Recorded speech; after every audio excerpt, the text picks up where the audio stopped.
মৃত্যুর সাথে আমাদের একদিন হুট করে হবে দেখা, সেদিন অন্ধকারে বন্দী হয়ে যেতে হবে একা।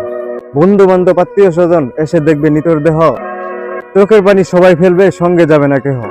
সাদা কাপড়ে মোড়ানো হবে নিতর দেহের খাটি, ছোট ঘরে পোকামাকড়ি হবে শেষ বিদায়ের সাথে। তাড়াতাড়ি করে পাড়া প্রতিবেশী কাটতে যাবে বাস, ঠিকানা হবে কবরস্থান, হইছি নাকি লাশ।